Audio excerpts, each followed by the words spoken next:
আমাদের মাননীয় সংসদ সদস্য নাজিবুর রহমান সাহেব, I appreciate his sense of humour. উনি বলেছেন যে স্বরাষ্ট্রমন্ত্রী এক ব্যক্তির গাড়িতে চড়ে সম্বর্ধনা নিয়েছেন। স্বরাষ্ট্রমন্ত্রী কোনো ব্যক্তির গাড়িতে চড়ে সম্বর্ধনা নেয়নি। মাননীয় স্পিকার, এটা একটু এক্সপান্স করুন। ফর ইউর, স্বরাষ্ট্রমন্ত্রী যখন ছিলাম না তখন আমি সালাউদ্দিন আমাদের স্থায়ী কমিটির সদস্য ছিলাম। বিদেশ থেকে যখন এসেছি আমি আমার গাড়িতে করে সম্বর্ধনা নিয়েছি। আমার 4টি গাড়ি আছে, আমার 4 জন ড্রাইভার আছে, খুব একটা গরিব মানুষ না।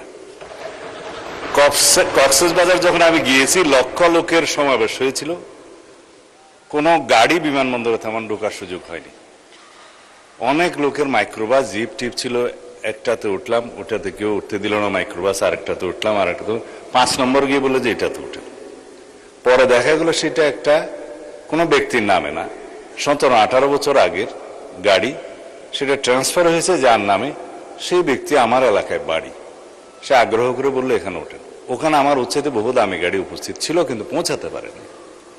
সেটা আমি জনগণের সামনে, দেশবাসীর সামনে তারপরেও দুঃখ প্রকাশ বলেছি এটা আমার ভুল হয়েছে যে আমি অন্য কোনো গাড়িতে উঠতে যেয়ে এই গাড়িতে আমার সমর্থকরা উঠিয়েছে, এবং সেটা কোনো ব্যক্তির নামে গাড়ি না।